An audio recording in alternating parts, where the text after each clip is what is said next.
This is your reality check.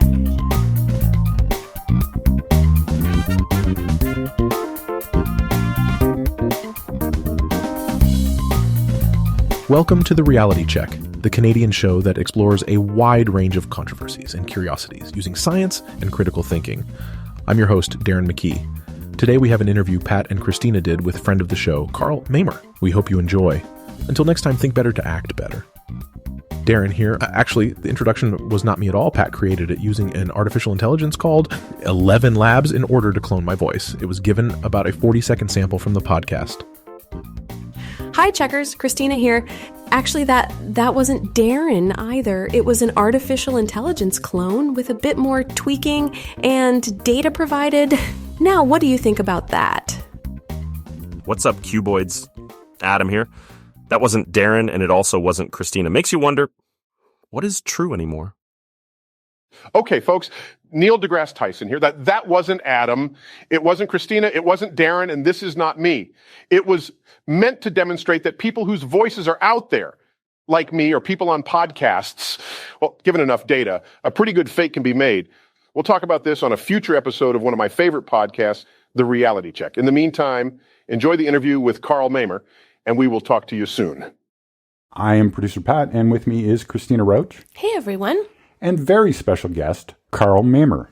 Thank you. Hey, long-time listener, first-time guest. This is great.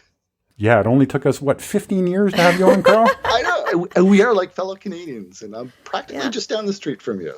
Pretty much. So for those who don't know, Karl is a Canadian author and the host of the long-running podcast, The Conspiracy Skeptic. So, Karl, we've been doing TRC for a long time. I think it'll be 15 years in August. But your show goes all the way back to 2007, a year before the first TRC, and certainly before podcasting was mainstream or cool. Wow. So what got you into podcasting? Yeah, well, I mean, like a lot of us, I think it was The Skeptic's Guide to the Universe. Mm-hmm. I was teaching English in Korea back then. And I'm like, I really got to kind of do a podcast. I like this whole podcast idea. And then, I'd sort of listen to it, and I'd walk to the subway every day in Seoul and think, I got to do a podcast. And then I'm like, what could I ever do a podcast on? And I'm like, wait, where am I living? I'm living in Seoul. Why not do a podcast about, sort of being a foreigner in Seoul? So my first initial podcast was called Seoul Survivors. It was a little panel show. And the idea kind of was that, can I swear a little on your podcast? Of course. Okay. There are a lot of asshats that come to teach English in Korea.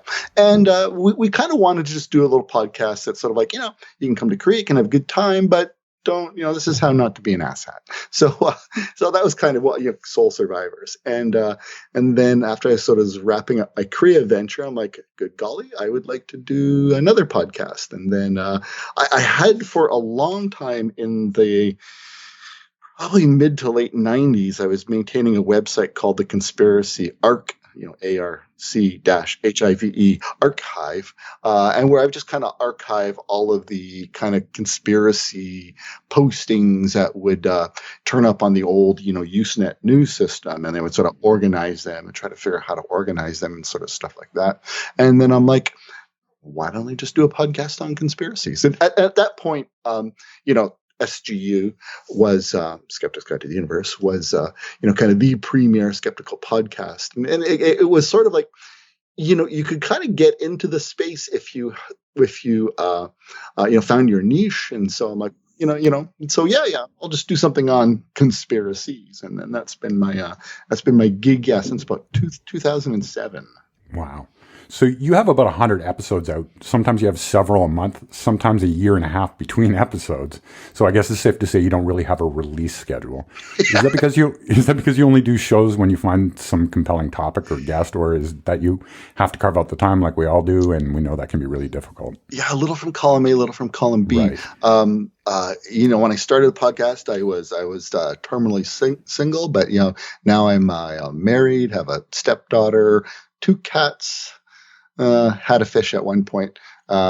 He has passed on, but life doesn't intrude. But I mean, the real thing is, I don't want to get political, so I like to say, for reasons around, 2016, for reasons, conspiracies just stopped being fun, that became like, the S got real, as they say, when, it's like for reasons. And then coincidentally, about, 4 years later, for reasons, I felt maybe a little better about talking about conspiracies again. So, yeah, you will notice there is, curiously, one of my final podcasts with, one of my recurring guests, Nigel St. Whitehall, was on election fraud right before the 2016 election.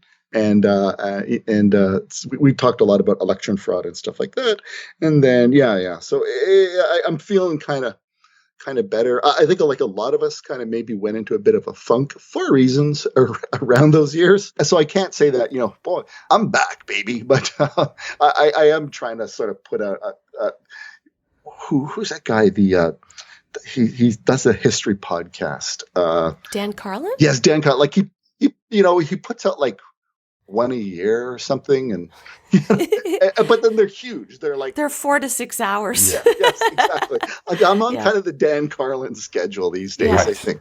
So, Karl, you figured out years before us that Stuart Robbins, our dear friend, was a great guest. How did you come by his work? I like to take a lot more credit for Stuart's career than he's willing to give me credit for. I like to joke that, when I found him, he was just some young kid in high school with, a bunch of soup cans taped together to make a telescope. And, you got something there with that kid. You should be an astronomer. No, but I just the STU board. I saw him on the STU board posting, and I think he had just started his pseudo astronomy blog.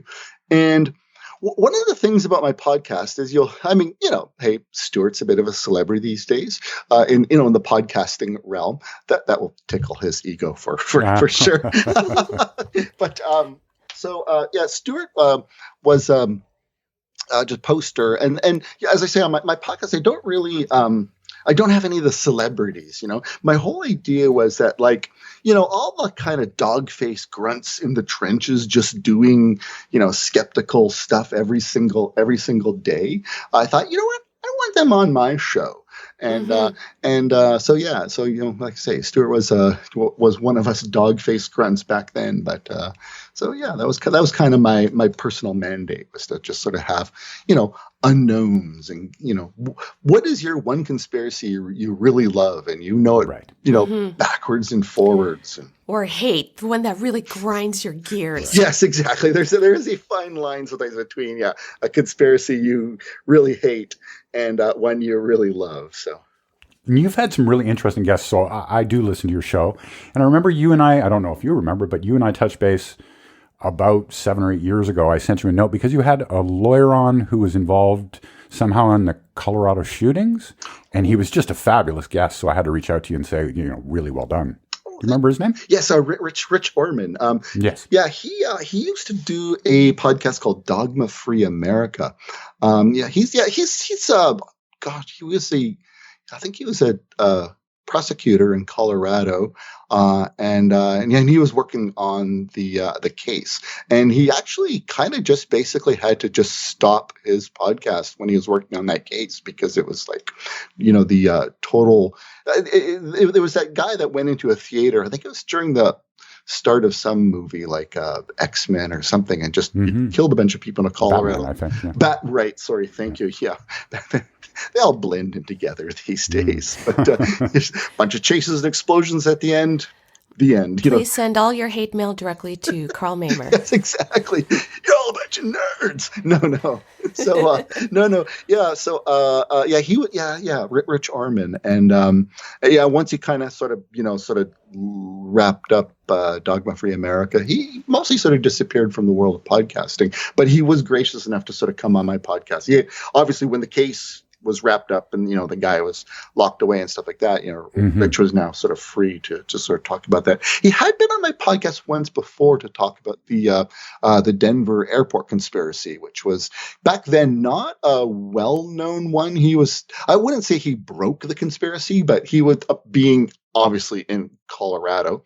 He was somewhat not an early adopter, but an early, not even a proponent, an early canary in the coal mine, I guess. I was going to touch upon, we read about your father, Karl, who's a scientist, and Stuart, as you know, his dad was a scientist and I think quite influential in the path he chose in life. Was he part of that for you, or, growing up in a household with a parent? Your critical thinking sort of path? Yeah.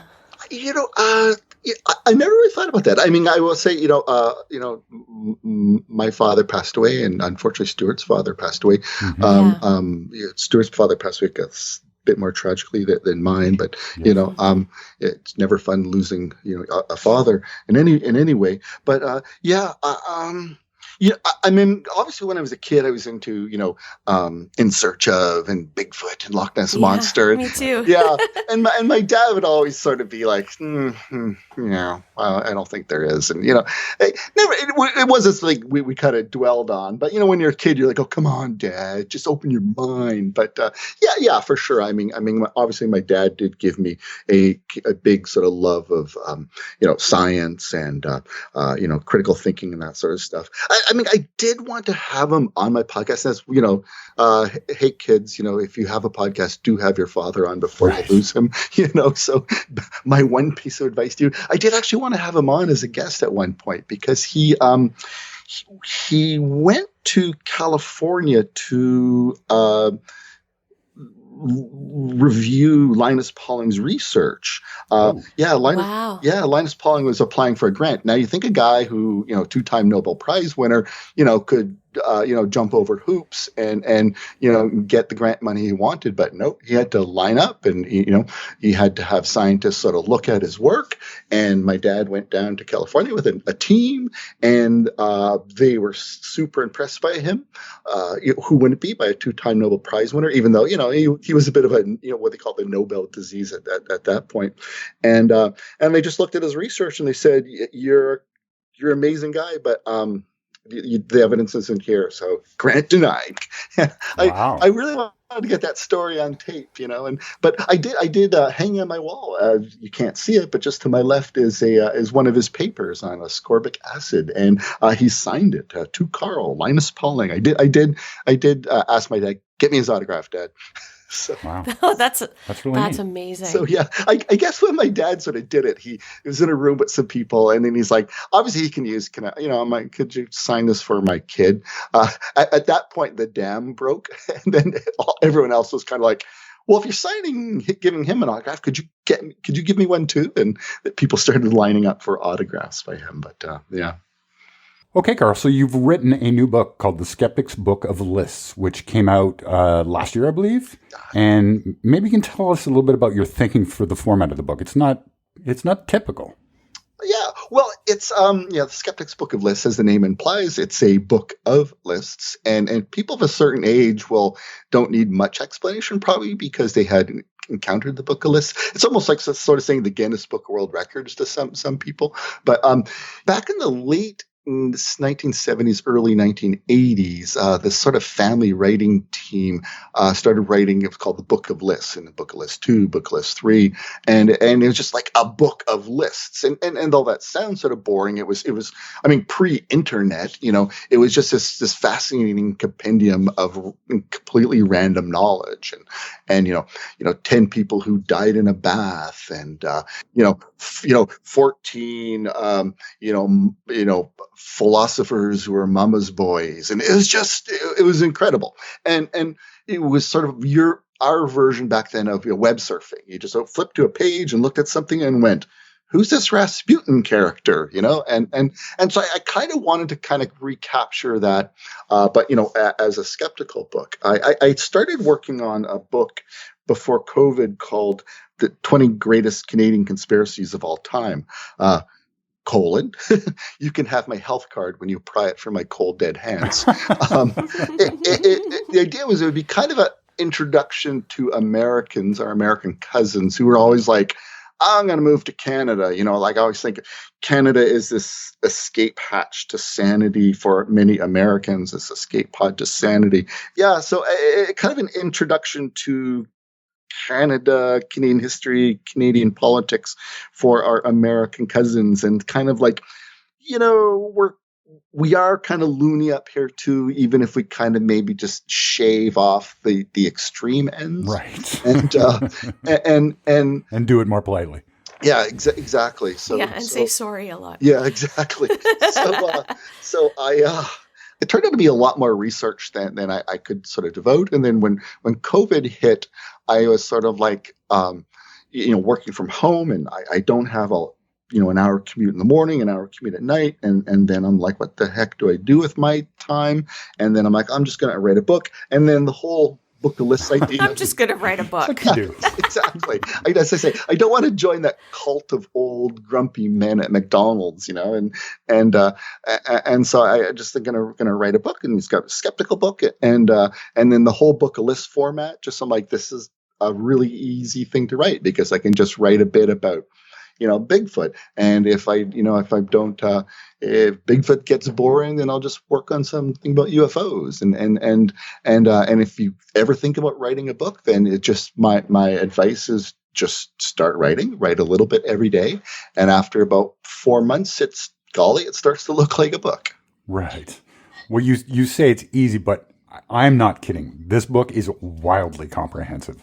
You cover hundreds and hundreds and hundreds of topics from all sorts of things, like your typical UFO stuff to 7 things Nikola Tesla didn't actually invent. Yeah, and comprehensive seems like an understatement, Karl, because what I love about your book, you don't only cover UFO conspiracies as an example. You also cite 6 excellent UFO skeptics and why. And I just think that's such a cool thing about your book specifically. It must have taken you years to at least research it, if not to write it. Well, it's like you guys are kind of both musicians, are you? Yes. Yeah. That's correct. Yeah. Like if you put out an album, I don't know if people still put out albums, but if you put out an album, your first album's just going to be all of your stuff from years of, Yep. Right? Yes. Right. And then you would put out your second one, it's going to be like, oh, now what do I do? Right. The sophomore slump. Exactly. So yeah, I mean, I would say that this is just, I think the book's easily over 200,000 words, but I mean, yeah, it's just a brain dump, everything in my brain since I got into skepticism, just, dump. So yeah, I mean, it took me about a year to write. It took me through, the worst of COVID to write. But I mean, it just basically, things in my brain, things, people who came on my podcast talked about, podcasts I listened to, blogs I followed, that sort of thing. So, well, hopefully it's not insulting to say, but it almost feels like what people call a bathroom book. You can just flip open a page anywhere in the book and you're greeted by like concise insight into some woo or critical thinking topic or conspiracy. So I'll ask you, what do you think are the reasons so many people are compelled by conspiracy theories? Yeah, well, I'm glad you pointed that out because I say that myself. I just really wrote a bathroom reader. I mean, right. These days there's probably at least a generation under us that don't even know what that means anymore. Right. You just bring your phone into the can, right? But in the olden days, before you had portable computers in your pocket, you usually had a little sampling of books, Reader's Digest, or the magazine the Auto Club sends you. You kind of had a little stack of reading material in the bathroom, and the Book of Lists itself was actually a classic bathroom reader. So no insult whatsoever, because that's exactly how I go. It's a bathroom reader, and right. The idea is that you can flip to. You don't have to read in any order. It's like I say, the original Book of Lists was our version of web browsing. You're just going from thing to thing, just looking at something interesting. And the whole idea really too behind the book is each paragraph I'm just trying to be concise, give you enough information, touch on really the weirder, funnier, more interesting aspect. And then just really, if you've never heard of I call the four Georges, especially George King. Never heard of that guy. I'm trying to give you enough information about George King that you go online and find out about this completely wacky, UFO contactee guy. Sorry, Pat. I completely forgot your question. The second half of the question. Why do you think that people are so compelled by conspiracies? Good question. I think it's two reasons. I think there's two camps. I think there's one camp that I think, they're trying to bring order to the randomness of life. Right.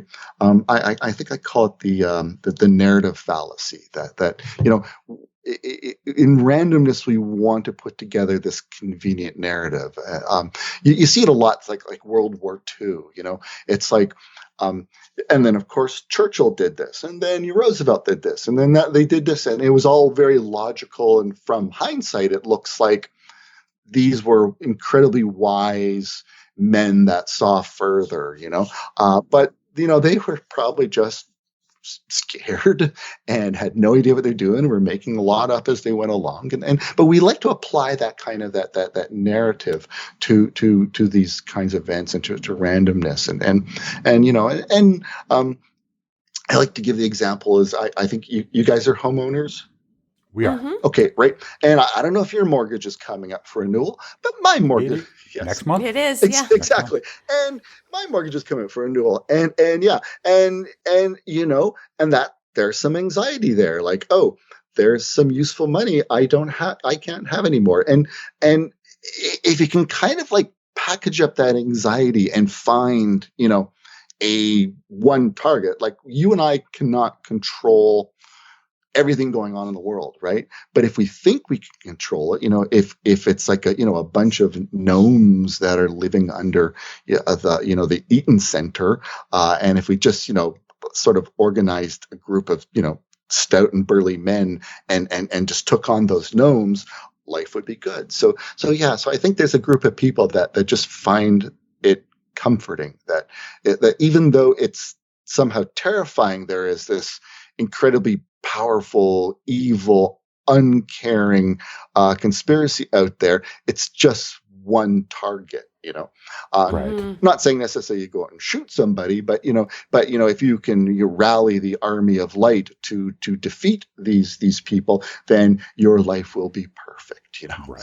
And at the same time, I think there's also a bunch of people, again, who just they start from their conclusions, good point. Yeah, this class of people are bad, and then they find the narrative, So I think with QAnon, I think we sort of see that most with QAnon, where it's like, Democrats are bad, and then they kind of backfill in this conspiracy narrative about them being satanic child eaters, basically. So if you'll indulge me for a moment, Karl, I went to check out some reviews of your book, and your book is very, very well received, rightly so. But I wanted to share a couple that stuck out to me. Okay. And the first one kind of sums up how I feel about your book. So I'll read that first one. Sometimes I feel like the books on skeptical thinking can be, for lack of a better word, dry. However, with Karl's style of writing, this is simply not the case. I adore how entertaining and engaging I find each entry of the book. I'm having a fantastic time reading it from cover to cover, though it has become very clear to me this will be my go-to for desk reference once I finish it. So I thought that's how I feel about it too, but I have to read you this one because I think this was my favorite one. It's nice having someone else do all the research. It allows me to focus in on specific topics that I didn't know about or even know that I was interested in. Also, great for killing spiders. Yeah. Well, Those are from Amazon.com, by the way, listeners. For that last point, I'm just going to say spiders are an apex predator. So you kill one spider, whatever it was living on, keeping under control. Now you got a billion of that control. So I'm just going to point that out. Well, that's what I point out to my wife and daughter when they see a spider, But it is true. I, as we talked about, I've been in the quote unquote skeptic game for a very long time, and flipping through your book, I'm like, I've never heard of this. I've never heard of this. Many things I have heard of.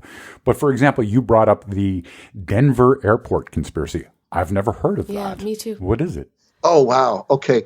So I had, we were talking about, Rich Orman. He was on my podcast earlier. The first time he was on my podcast was to talk about the Denver airport conspiracy. He lives in Colorado. A little side. Have you noticed, like, some of the best skeptics are either Ottawa, formerly Ottawa, or out of Colorado? I'm not sure what's going on there, but Well, we know a few people out of Colorado, and we're from Ottawa, so we'll take it. Yes, exactly. we concur. Exactly. So he came on to sort of talk about that. So that's actually has been kicking around for a long time. But basically, I mean, that is just your classic what you call anomaly hunting. Again, someone starts with the conclusion that the airport was built by kind of Luciferian New World Order Illuminati types, and you know that because they left a bunch of tells in the airport. So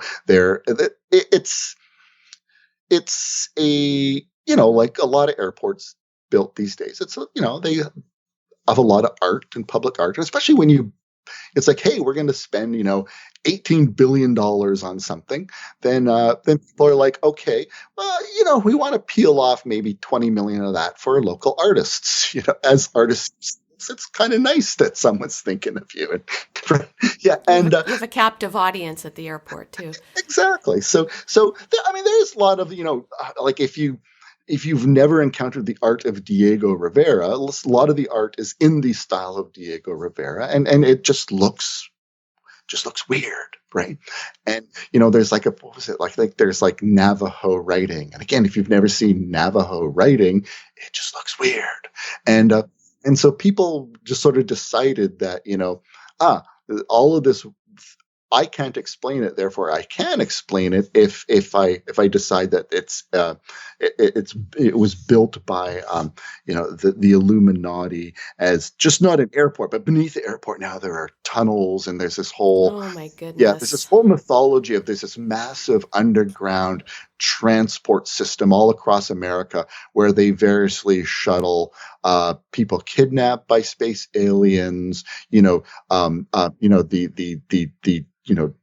sex trafficking. I mean, just whatever you think is going on and you're not seeing, it's because it's always underground and it's being moved around under. Yeah. And so the Denver airport is the locus of that. So I mean, it is kind of weird. Some of the stuff, if you're not familiar with the art, but unfortunately, I forget the name of the artist who did a lot of the art that the cranks really sort of focus in on, but that, which should have made his career. It's like, oh, yeah, I'm in the airport. Whoa, which I mean, sometimes again, as artists, it's like just, if that's something, like I got into an airport, okay, you are doing 100 times better than I am doing as an artist. But after that guy is like radioactive. He really, wow, I guess. He found it very, very hard for, probably even still today, right? Because, the moment a government will say, a local government say, we're going to give, the New World Order artist, $2 million, it's like there will be people turning out to, talk about, end times. You can install the art, but we'll just blow it up, Right. Wow, that's wild. Well, Karl, you've been doing this a while, as we have mentioned, and one would think that you've seen or heard it all, but there must be some surprising topics you came across. What are some of the most outrageous or surprising topics you came across in researching the book? I mean, because like I say, that this one was more of just like a download of everything in my brain, right? So to me, it wasn't, everything there is kind of not surprising to me, and this is why I'm really heartened to find that people are just like, oh yeah, you did this and you did that. There's a lot of people who aren't like that, like, oh, you just covered all of the things I know about that people are sort of discovering that new things, which are not new to me, but are new things. It's very heartening. But I am working on a sequel. Do tell. This is awesome chance to kind of plug my current and future book. But I'm working on a sequel. This one's called The Conspiracy Book. The Conspiracy Skeptics Book of Lists. So this one is focusing more on like conspiracies versus the other one's more like a generalist. The conspiracies and ufology and cryptozoology and that sort of stuff. But this one is just more focused on conspiracies. Now, technically, why don't we know about Bigfoot? Conspiracy. Why don't we know about UFOs? Conspiracy. So almost anything in the paranormal, ufology, cryptozoology, you can reduce it down to a conspiracy. But this is one of the more challenges with my book is like finding things that are just not paranormal, ufology, that kind of stuff, but also have at the core of it a conspiracy, like there's more of a tangible conspiracy you can kind of hang your hat on. But that one I discovered so there's two actually. I was writing things about architectural conspiracies. So again, like Denver Airport, and the classic one everyone sort of comes to mind is like, well, Washington D.C. was laid out according to Masonic principles. Like, is that even true? No, buy my book to find out why not. But but the other one was what really was all new to me is it's called the Tartarian Empire, and I did this on my podcast, and actually I went on Monster Talk and sort of talked about it. But sort of briefly, it's this idea that on old maps in like the 19th century, they didn't know what was in most of Russia, so they just called it Tataria. It was just a placeholder. And then as they discovered more, or as Blake likes to point out, well, the people living there kind of had a good idea what was there. But yes, so Western explorers didn't know what was kind of, most of Russia, and they just kind of give it a placeholder name. These cranks starting about 2016, kind of noticed this on maps and decided that it's just not like a here be dragons kind of placeholder. Right. Well, there really was this Tartarian Empire, and then they just started to backfill the history, and they sort of decided that, and I love this because one of the big criticisms about the whole ancient aliens thing is it's really racist at its core, that the idea of it's like, if brown people could not have built that, must be aliens, right? It's never like, how did they build Notre Dame, or how did they build St. Paul's Cathedral? It's never that, right? So it must be aliens. So things, Westerners have achieved, no one would ever go, it must be aliens. But these Tartarian Empire people were kind of then like, well, hold my beer. Actually, as it turns out, people couldn't have possibly built, the Washington Monument, or the St. Paul's Cathedral, or Notre Dame, or all these kinds of Western edifices, and so it was this ancient Tartarian Empire, which also, by the way, happened to be ruled by giants. So this was the other sort of aspect, and it's just. It's basically, it all boils down to people who know nothing about history or architecture looking at old photos of old buildings and deciding why, people couldn't have possibly have built that, why it had to be built by giants, and then finding evidence why it was built for giants. So, old train stations with really high ceilings, or, old post offices that have like really huge doors out in front. These kinds of things. It wasn't just because we just wanted to sort of show like, hey, we have arrived and we want to impress people who may invest in our city. They were built to accommodate giants. Literal giants, yes. Literal giants of the Bible, yes.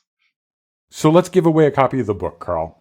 Give us a trivia question, and the first person to answer correctly at info@trcpodcast.com, we will send you a copy of the book. All right. Okay, so on my podcast, I think I mentioned him already.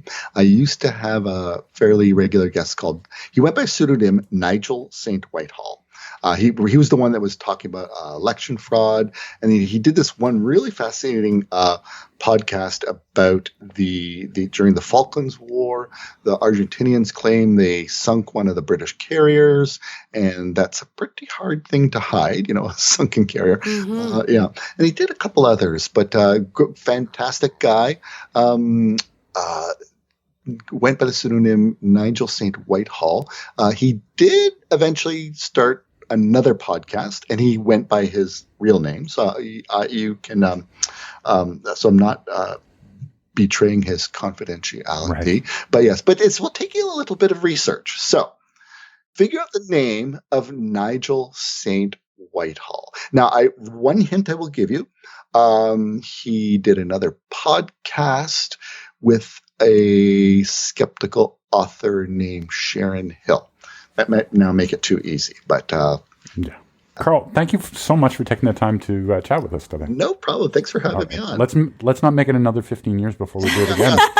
well, have me on again when I come up with my second book. So. 100%, because For sure. you tease some things to me, but let's cover it when we get closer to when you're ready to publish. Exactly. I desperately want to ask you about some sort of secret language that subways use, but you hinted at it. Oh, yes. All right. I hope everyone out there is staying safe and healthy, and we will talk to you soon. Stay classy and not smart-assy. For show notes or to discuss this episode, visit our Facebook page and website at trcpodcast.com. For general inquiries or to send a topic or parody suggestion, email info@trcpodcast.com. Help support the show by leaving a review on iTunes and liking us on Facebook. Follow us on Twitter @TRC_podcast.